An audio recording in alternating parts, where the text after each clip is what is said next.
João 15, do verso 18 até o capítulo 16, verso 4. E eu quero encorajar você a deixar sua Bíblia sempre aberta, nós vamos fazer menção ao texto várias vezes. Diz assim: se o mundo vos odeia, sabei que primeiro do que a vós outros me odiou a mim. Se vós fosseis do mundo, o mundo amaria o que era seu. Como todavia não sois do mundo, pelo contrário, dele vos escolhi, por isso o mundo vos odeia. Lembrai-vos da palavra que eu vos disse: não é o servo maior do que o seu senhor. Se me perseguiram a mim, também perseguirão a vós outros. Se guardaram a minha palavra, também guardarão a vossa. Tudo isto, porém, vos farão por causa do meu nome, porquanto não conhecem aquele que me enviou. Se eu não viera, nem lhe houvera falado, pecado não teriam. Mas agora não tem desculpa do seu pecado. Quem me odeia, odeia também a meu Pai.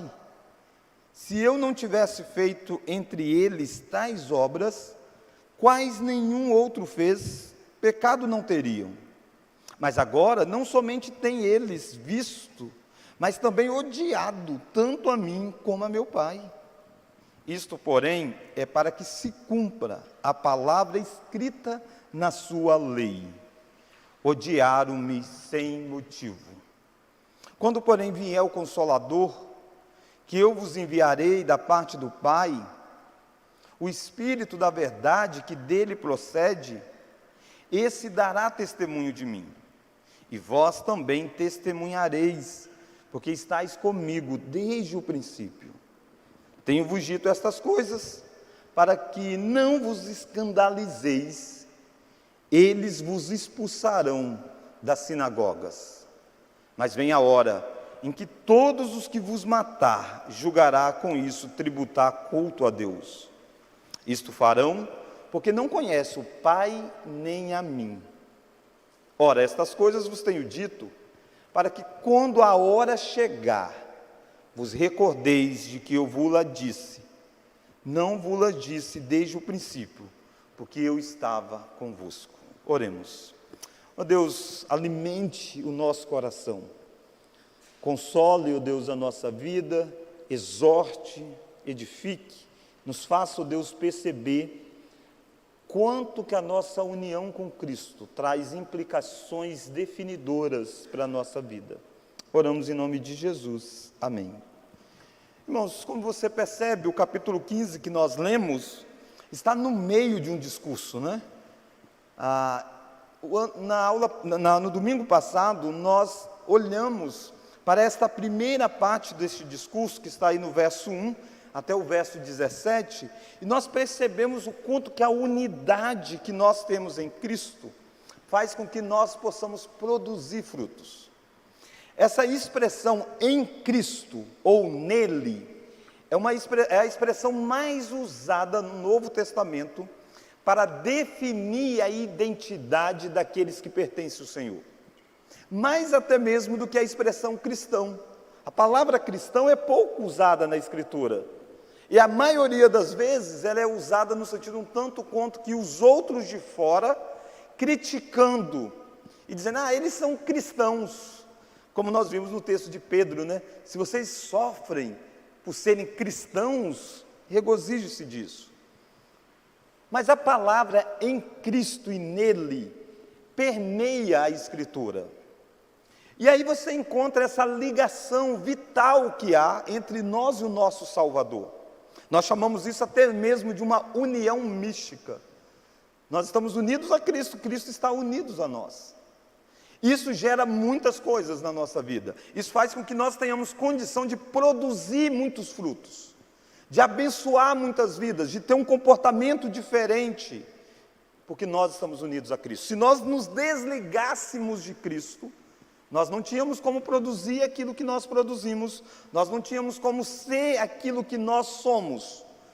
Por isso a nossa ideia de estarmos unidos a Cristo, Jesus disse, é igual o ramo unido à videira. A videira é Cristo e o ramo somos nós. Mas essa união com Cristo não traz apenas a nós a produtividade. A união com Cristo também traz a nós a situação de sermos odiados pelo mundo. E é disso que o texto está falando. O texto está falando de que nós seremos odiados por causa dessa união que nós temos com Cristo. É muito bom você saber que você produz por causa de Cristo, mas você também precisa saber que você será odiado por causa de Cristo. E aqui a gente precisa parar um pouquinho e perceber quão importante é para a nossa vida essa definição de estarmos em Cristo. Estar em Cristo é se colocar numa condição de passar por sofrimentos terríveis, de modo que nenhum de nós deveríamos encher a boca para dizer que nós estamos em Cristo, se de fato nós não estamos. Estar em Cristo não é algo assim que você coloca mais na sua vida. Isso não traz muitas implicações negativas. Não, você estar em Cristo faz você ficar numa situação de até mesmo morrer por causa disso. Durante muito tempo na história, e ainda hoje, há lugares assim, que estar em Cristo é colocar em risco a própria vida. E é isso que Jesus está dizendo. Perceba que por mais desafiador que seja, por mais sério que seja isso, por que então a gente está em Cristo e a gente se alegra? Porque não estar em Cristo é ser odiado pelo próprio Deus. Não estar em Cristo é estar com o decreto de que nós estaremos condenados ao inferno. Então é definidor de vida. Ou você é odiado pelas pessoas, ou você é odiado por Deus. E eu espero que você, nessa noite, se alegre de você ser amado por Deus e odiado pelas pessoas. E vamos ver então como que isso se dá. A primeira lição que eu quero que nós vejamos aqui é que essa união com Cristo nos faz odiados mesmo pelo mundo, né? Olha lá o verso de número 18. Olha o verso 18. Vamos juntos? Se o mundo vos odeia, sabei que primeiro do que a vós outros me odiou a mim. A palavra mundo na Bíblia, ela é usada muito dentro de vários contextos, né? A Bíblia diz, Jesus amou o mundo. Existe mundo sendo usado para diferentes tipos de pessoas. A palavra mundo sendo usada no sentido da criação, mas às vezes a palavra mundo é usado para um grupo de pessoas, de sistema de valores que se levantam em oposição a Deus. Esse mesmo João vai dizer que nós não devemos amar o mundo e nem as coisas que há no mundo. Esse paradigma, esse grupo que se levanta com princípios opostos ao princípio de Cristo. E é desse mundo que João está dizendo aqui. É disso que Jesus está dizendo. Jesus está dizendo, se o mundo vos odeia, saiba de uma coisa, primeiro ele odiou a mim. Perceba que a nossa união com Cristo nos faz odiados pelo mundo, porque o mundo odeia Jesus. E às vezes a gente demora muito para entender isso. Às vezes a gente traz muito para o campo pessoal.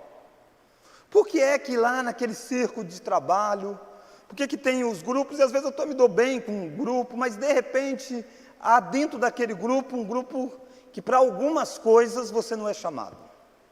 Para algumas coisas, não dá para chamar o fulano, ele não.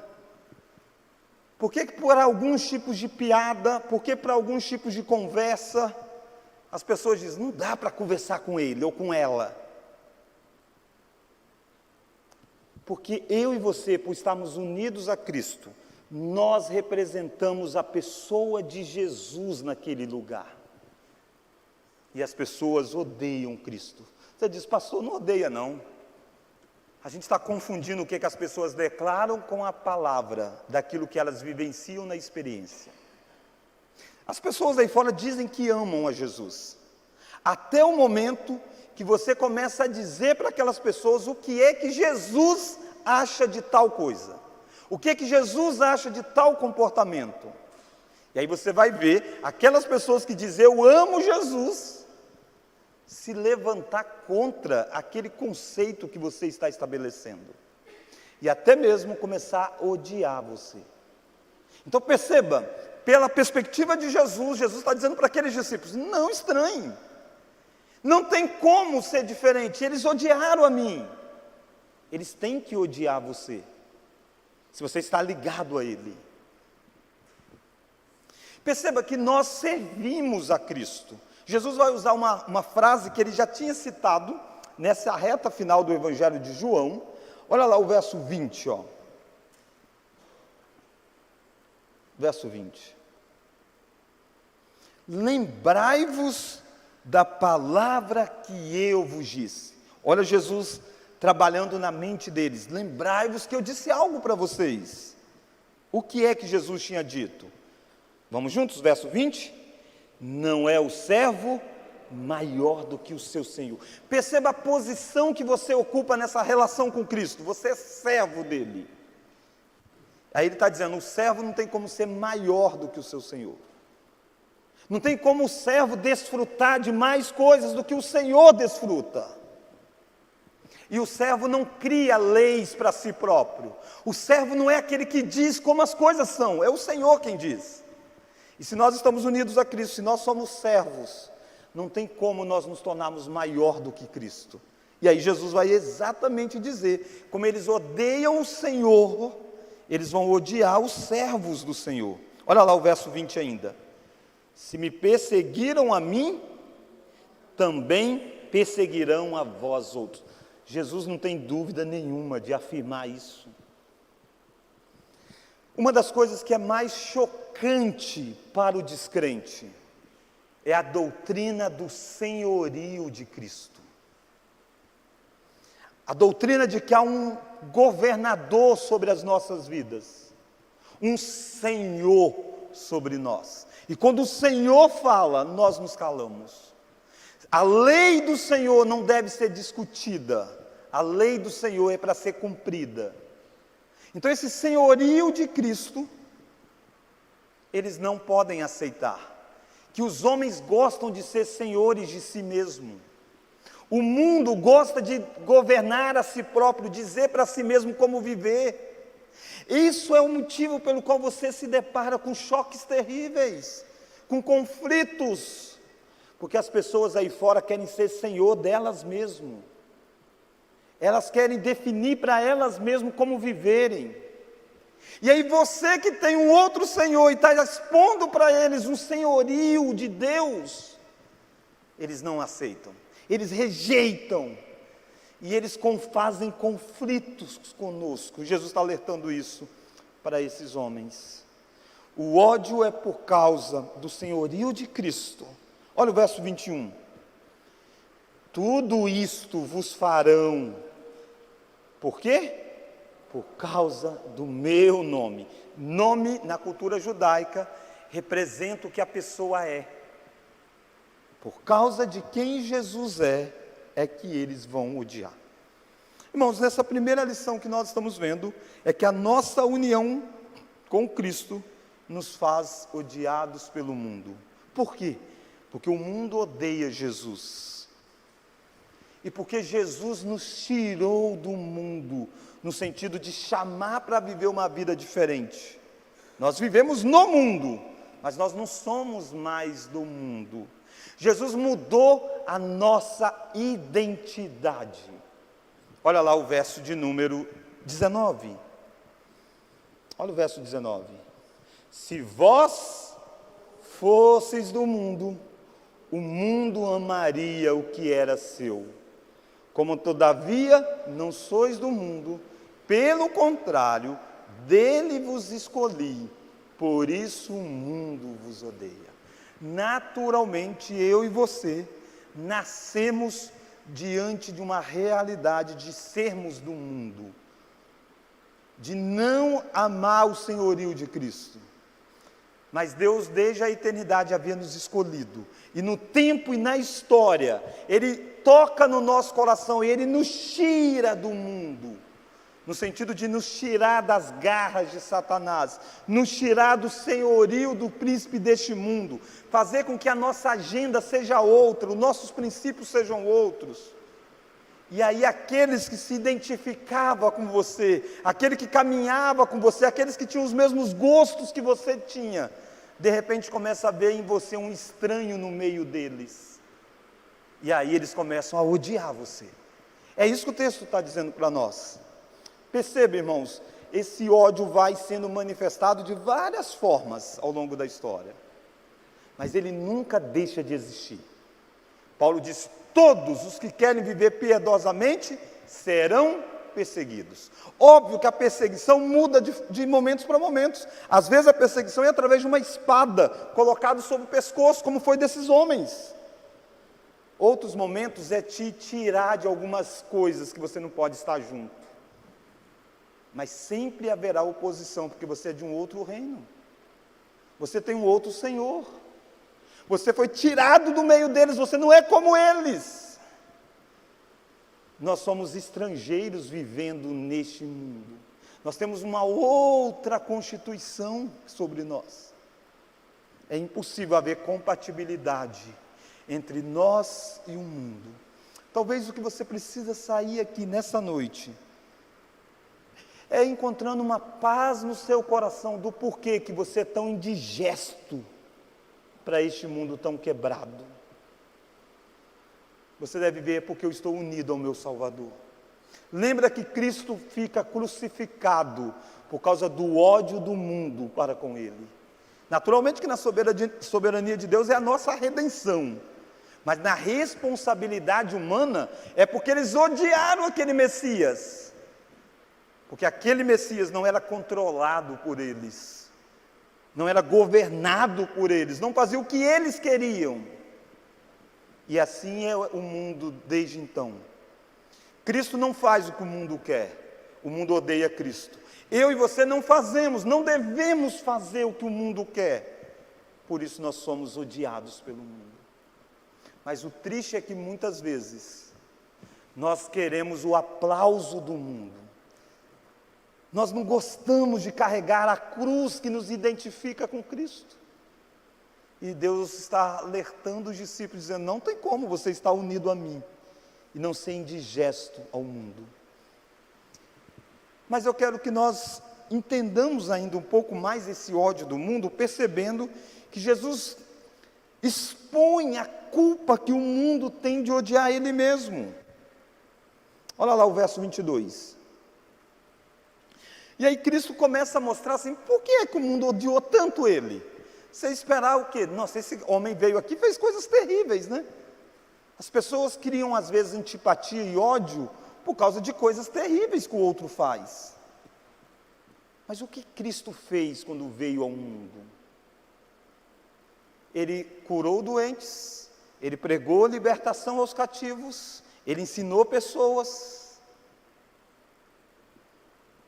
Olha lá o verso de número 22.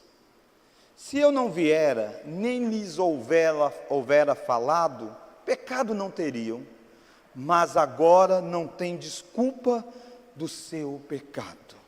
Quem me odeia, vamos juntos? Odeia também a meu Pai. Olha que coisa linda que você está vendo. Essa união que eu estou dizendo, Deus Pai tem essa união com Cristo, com Jesus que é Deus Filho. E Jesus veio ao mundo, aos homens odiarem a Jesus, eles estavam odiando a Deus Pai. Jesus está se referindo primeiramente, esses que primeiro estavam manifestando esse ódio, não eram os romanos, embora eles também fariam isso, mas eram os próprios judeus. O próprio povo do Antigo Testamento. E o povo do Antigo Testamento estava achando que eles estavam odiando, era a pessoa de Jesus que estava andando entre eles, mas que eles amavam a Deus. E Jesus está dizendo, não. Eles criaram Deus segundo a mente deles. E as minhas palavras que eles odeiam é exatamente as palavras do Pai. Os milagres que eu faço que eles odeiam é exatamente por causa do Pai que me enviou para fazer isso.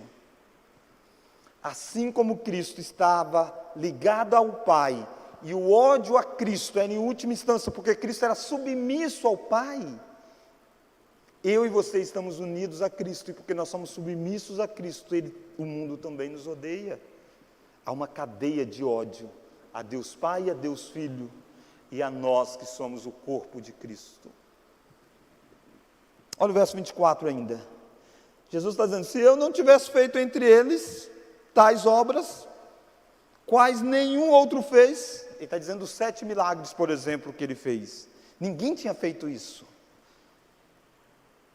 Ressuscitar morto, fazer com que cegos enxergassem, andar sobre as águas, multiplicar os pães, transformar água em vinho, ressuscitar um morto.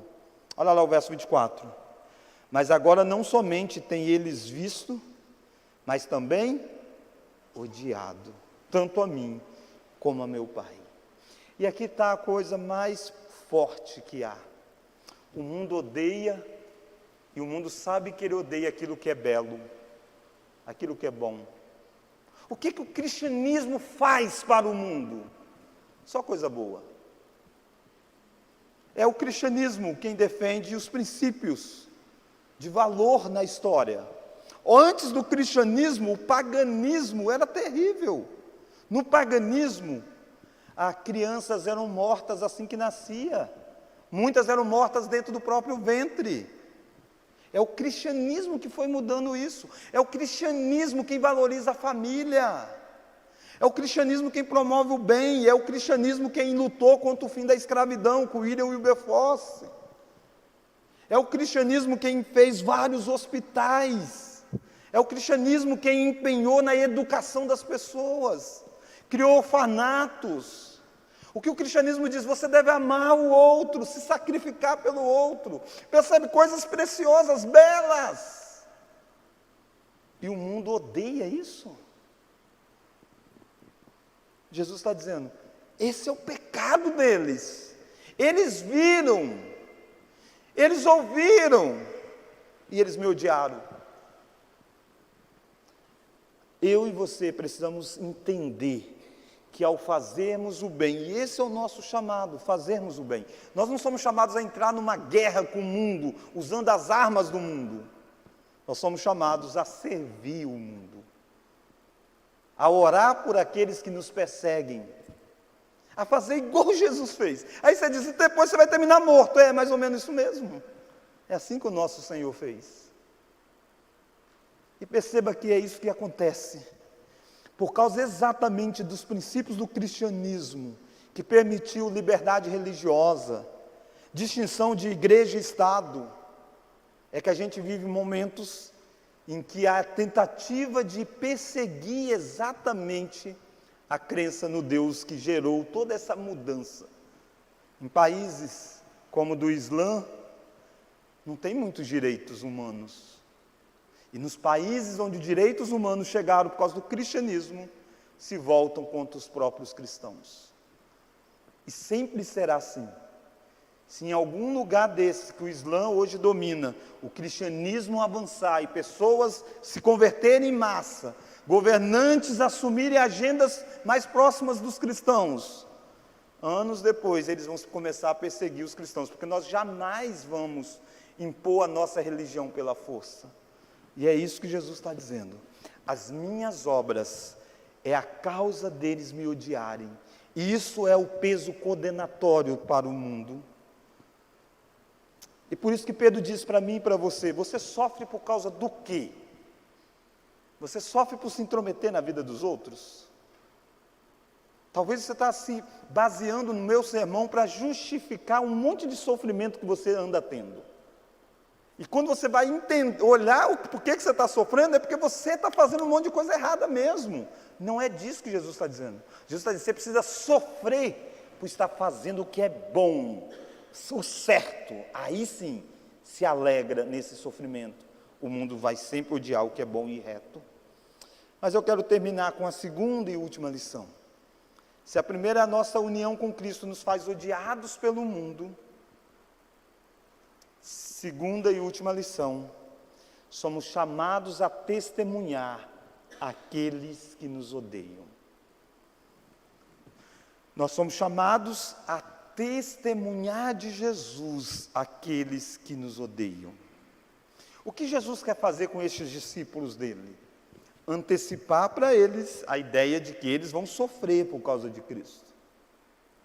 Mas Jesus quer mostrar para eles a necessidade deles redirecionarem a agenda da vida deles para testemunhar, porque Cristo iria subir aos céus e Cristo estaria unido a eles, e através do testemunho deles é que Cristo continuaria causando incômodo no mundo. Essa é a nossa função. Sermos sal e luz da terra. Olha João 15 então. João 15. Olha o verso 26.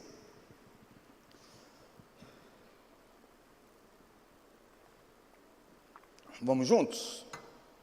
Quando, porém, vier o Consolador, que eu vos enviarei da parte do Pai, o Espírito da verdade, que dele procede, esse dará testemunho de mim.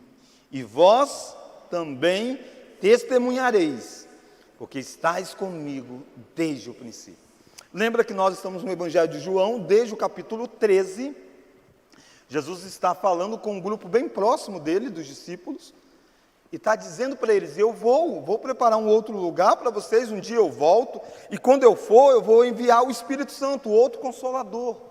E aí ele fala de união com Cristo, de sofrimento, de frutificação. E ele está dizendo para eles: o mundo vai odiar vocês, mas esse que vai ser enviado, que procede do Pai, procede de mim, esse vai testemunhar, e esse vai capacitar vocês para serem testemunhas, porque vocês viram desde o início o que aconteceu, vocês perceberam as coisas por causa do mesmo Espírito, e esse Espírito agora vai morar neles e revesti-los de poder.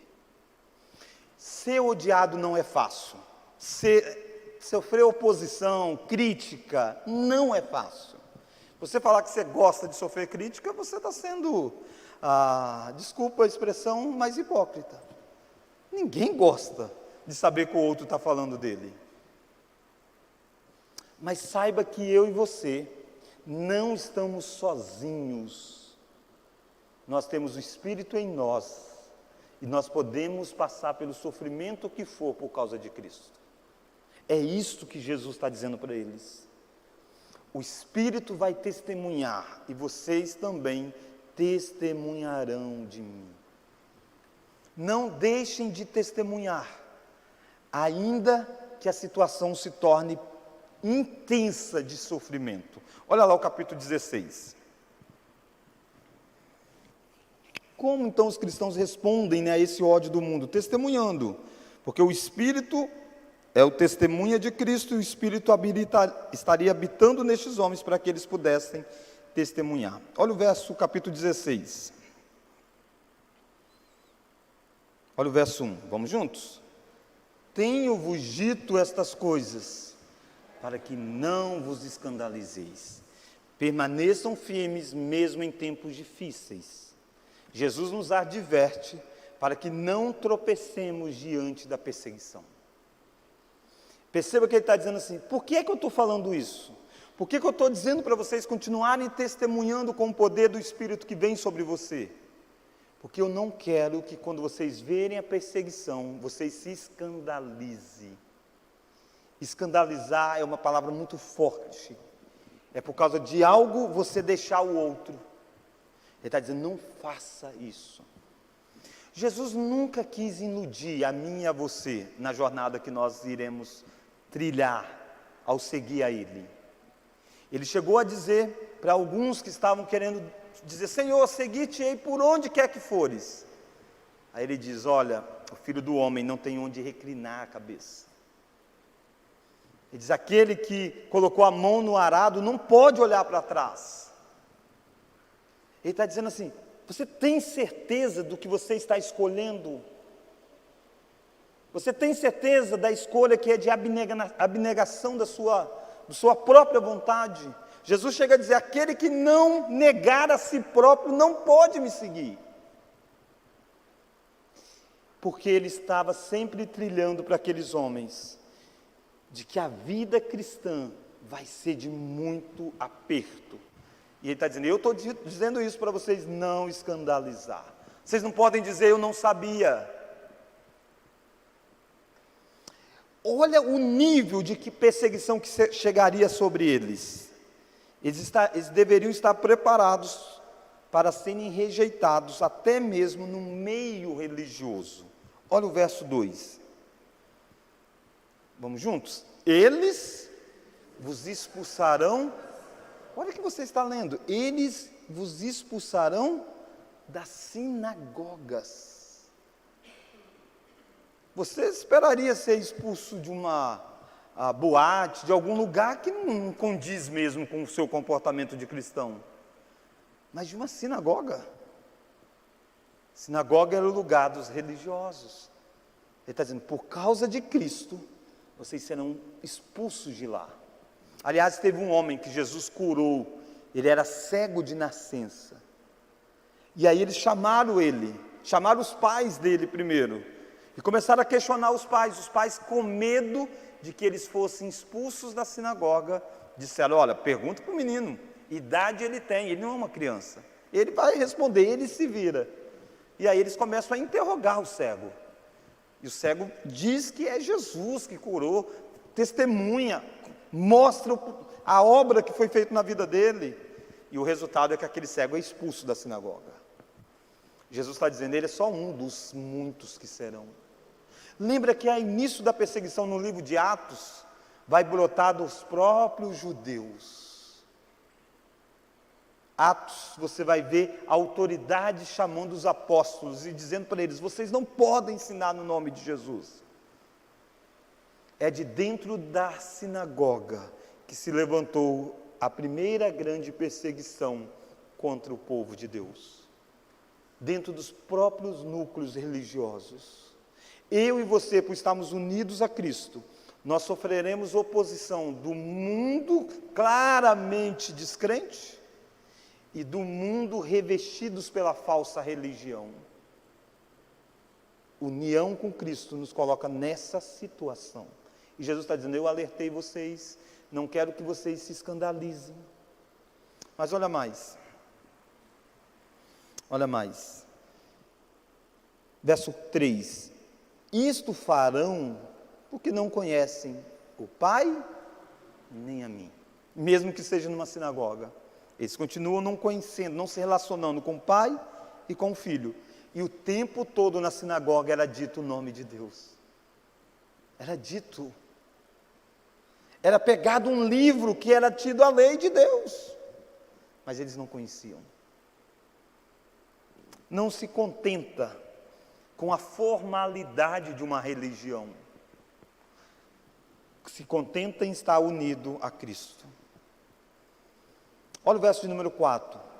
Ora, estas coisas vos tenho dito, para que, vamos juntos?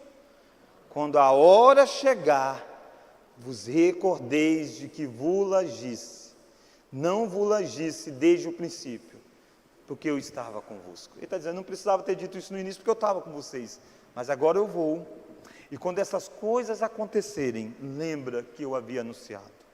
Irmãos, esse João que escreveu este evangelho, ele é o mesmo que escreve Apocalipse, e ele está preso numa ilha de Patmos, por causa do testemunho que ele deu de Cristo.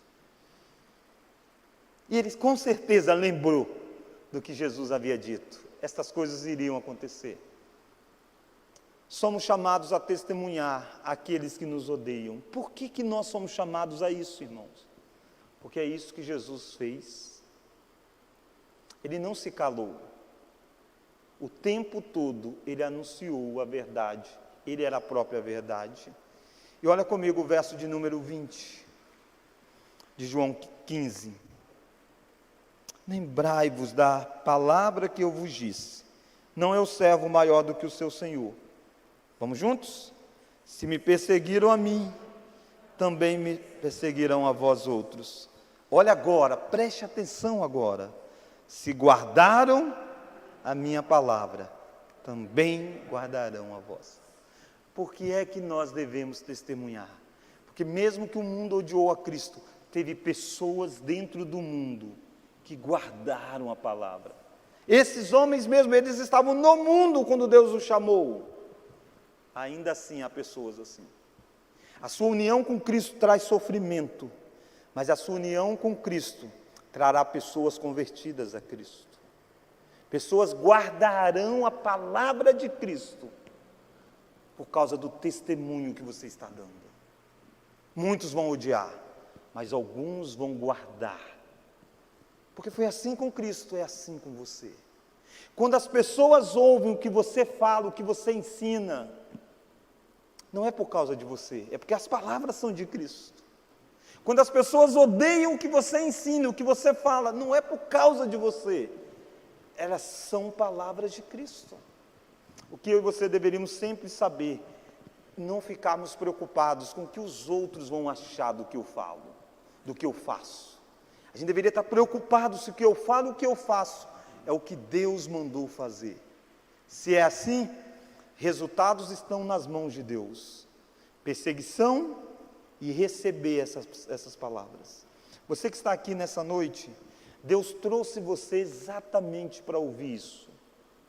Ouvir que está unido a Cristo é a decisão mais importante, não apenas para a sua vida aqui, mas a ver com a sua eternidade.